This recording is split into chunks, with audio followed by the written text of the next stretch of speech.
Káàbọ̀ sí iléeṣẹ́ wa o, ẹ̀yin ìyá mi bàbá mi nílé lóko lọ́nà lẹ́yìn odi pé ẹ káalẹ́, ẹ káàárọ̀, ẹ káàsán, etí tẹ́ ẹ máa fi ń gbé ọwọ́ mànídì.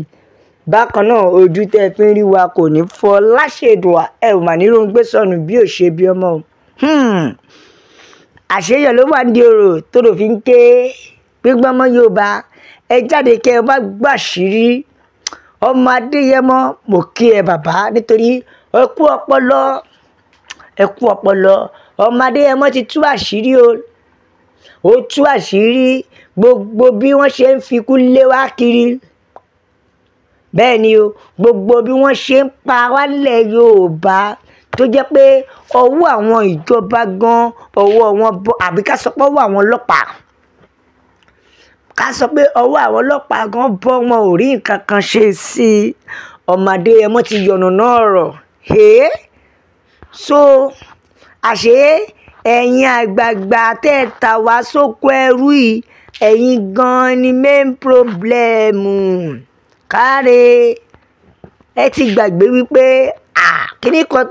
tó rò fọ́ ìkànnì ọmọ ẹ̀ náà jẹ́ ń bẹ́ẹ̀ ni ẹ má gbàgbé pé ọmọ yín náà bá nú ẹ̀ nínú gbogbo ìwà ìkà yìí ọmọ Adéyẹmọ káre bàbá ikú kò ní pa yín bẹ́ẹ̀ ṣe ń bá wa tú àṣírí wọn yìí ọlọ́run á dẹ̀ máa jẹ́ káṣírí wọn máa tú ni àṣírí wọn ò ní bò gbogbo ọmọ Yorùbá nation la fẹ́ òmìnira ilẹ̀ Yorùbá òun ló jẹ wá lógún bẹ́ẹ̀ ni o nílé lóko lọ́nà lẹ́yìn odi Yorùbá nation la fẹ́ bàbá wa Bọ́lá Tinubu ẹ bá wa fàsìkò yìí ẹ bá wa pín orílẹ̀-èdè bẹ́ẹ̀ ni o àwọn ọmọ Yorùbá a ti fi àparò sábẹ́ àti wá ń gbin àgbàdo báwo la ṣe fẹ́ ṣe àfẹ́rí gbogbo àwọn ìwà wèrè yìí a ti sùn gbogbo ọmọ Yorùbá ẹ̀jẹ̀ á di ẹni tó bá sì ti sùn kò ní lè sùn gbogbo ọmọ Yorùbá nation ló lè ṣe òmìnira ilẹ̀ Yorùbá òun ló jẹ wá lógún bẹ́ẹ̀ ni òmìnira Yorùbá la fẹ́ o ní kíákíá Yorùbá nation no going back mega rally wa tó ń bọ̀ ẹ jẹ́ ká tú yáyá ẹ wò ó ẹ̀jẹ̀ á dìde ẹ̀jẹ̀ á jáde tán gbogbo àwọn ọmọ Yorùbá ẹ jẹ́ kó mọ̀ pé òmìnira wa òun ló jẹ wá lógún we Yorùbá we don't want to stay or do anything with Fulani again bẹ́ẹ̀ ni èyí tó pa wá ti tó a ò fẹ́ wọn mọ́ ẹ jẹ́ kí wọ́n wà lọ́tọ̀ tiwọn káwọn ọmọ Yorùbá náà wà lọ́tọ̀ tiwa kó ní kálukú wà lọ́tọ̀ọ̀tọ̀ ìyẹn ló máa mú àlàáfíà wá ṣùgbọ́n bí bẹ́ẹ̀ kọ́ ẹ pín orílẹ̀-èdè Nàìjíríà ní kíákíá nítorí àwa gan mọ̀ pé no more Nàìjíríà bẹ́ẹ̀ ni o no more Nàìjíríà bẹ́ẹ̀ nìkan tó jẹ́ kọ́ pé ṣèbí bàbá Tinubu wà nínú àwọn tó ń tà wá fún Fúlàní àbí àwọn tó ń tà wá Fúlàní a lè sọ pé wọ́n wà ń bẹ̀ nítorí wípé níṣẹ́ làwọn gan káwọ́rọ̀ wọn ò ṣe nǹkan kan sódì ìgbà táwọn ará bíi bá pa wá tán Yorùbá nation la fẹ́ no retreat no surrender bẹ́ẹ̀ nìkan jẹ́ kó yé wa pé Yorùbá nation nìkan ní ọ̀nà àbáyọ a ò fẹ́ bá Fúlàní ṣe nǹkan kan pọ̀ mọ́ rárá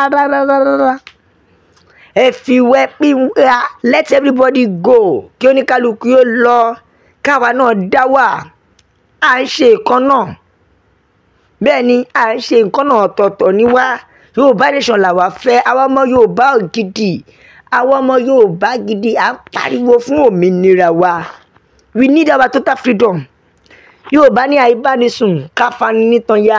ṣọ́rọ̀ kù díẹ̀ ni èyí tí Fúlàní ṣe pẹ̀lú wa ti tó bẹ́ẹ̀ ni we need our own freedom we need our own country àwọn ọmọ Yorùbá òmìnira wa la pariwo fún bàbá Tinubu ẹ pín orílẹ̀-èdè yìí bẹ́ẹ̀ ni ẹ pín orílẹ̀-èdè ẹ jẹ́ kó ní kálukú ó lọ lọ́tọ̀ọ̀tọ̀ because the best solution for us is what is to divide this country nítorí bí bẹ́ẹ̀ kọ́ àwọn aráabí ẹ kọ̀ bàbá Tinubu ẹ kọ̀ láti dá wọn lẹ́kun àríṣe kan dú síbẹ̀ àwọn náà dẹ́ kọ̀ wọn ò fẹ́ stop ṣé bàdàn ṣe máa wò lélẹ̀ tá a fi nírí kọ̀kọ́ ṣe ṣé bá a ṣe nírí kọ̀kọ́ ṣe ni ṣó dìgbà tó bá tó pa wá tán lẹ̀ Yorùbá ẹ wo àwa ò fẹ́ àwọn agbésùnmọ̀mí, a ò fẹ́ àwọn afẹ̀míṣòfò mọ́, ìyẹn àwọn Fúlàní nílẹ̀ bàbá wa. Bàbá Tinubu ẹ pé orílẹ̀-èdè kó ní kálukú wa ó lọ lọ́tọ̀ọ̀tọ̀, kó ní kálukú jẹ́ kó gbálẹ̀ bàbá ẹ̀ lọ́nà. Ó ti sú wa, èyí tó ń pa wá nípakúpa ti tó. Yorùbá nation la fẹ́ ní kíákíá. Òmìnira ilẹ̀ Yorùbá òun ló jẹ wá lógún. Ẹ wo gbogbo ọmọ Yorùbá ẹ jẹ́ á di gìrì, ẹ jẹ́ á ṣera wa lóṣùṣù ọwọ̀. Bẹ́ẹ̀ ni ẹ jẹ́ á ṣera wa lóṣùṣù ọwọ̀. Ṣé ẹ ti rí Ọlọ́run tó ti wá ń tú àṣírí àwọn tó ń pàbọ̀dé fún wa nílẹ̀ Yorùbá? Ẹ̀yin ti wá gbàgbé ni, ẹ ti gbàgbé pé kò sí bí irọ́ bá lọ fógún ọdún, ọjọ́ kan péré báyìí ni òtítọ́ máa bá gbogbo ọmọ Yorùbá. Yorùbá nation la fẹ́, òmìnira ilẹ̀ Yorùbá òun ló jẹ wá lógún. Bẹ́ẹ̀ nìkan jẹ́ kó yé mi, ó ní ọ̀rọ̀ wa dàbí kíni, a ti fi kíní kan sábẹ́, a máa ń fi ọmọ àparò sábẹ́ àgbìnkà, pé ká máa ń gbàgbé pé boko, a fẹ́ lè sọ pé Shettima boko ni, àti wá fi Shettima ṣe báyìí sí wa. Ṣé ẹ mọ̀ pé a ti kó sọ́wọ́ nìyẹn? Torí ẹ̀ la ṣe ń pariwo ẹjẹ́ ajẹ́ kó ní kálukú yá lọ lọ́tọ̀ọ̀tọ̀. Yorùbá nation la fẹ́, let everybody go on their way. Fúlàní ò lè ṣe kó má pààyàn, àwa èdè ẹ̀ṣẹ̀ ran àìṣe màlúù. Bẹ́ẹ̀ ni ìjọba British, UK, United Kingdom, international community, United States, OAU, ẹ dákun à ń pariwo fún total freedom fún Yorùbá, nítorí pé àwa Fúlàní ẹ̀ṣẹ̀ kò ṣe ìkan náà pẹ̀lú wa. Yorùbá nation la fẹ́, òmìnira ilẹ̀ Yorùbá òun ló jẹ wá lógún. Ẹ wọ ìyá mi, bàbá mi, ẹ máa bá wa tájà àwọn international community kí wọ́n lè mọ̀ pé Yorùbá ti ṣetán àti gba òmìnira. Èyí tá a ká gógó ti tó. Àwọn ọmọ Yorùbá a fẹ́ òmìnira wa.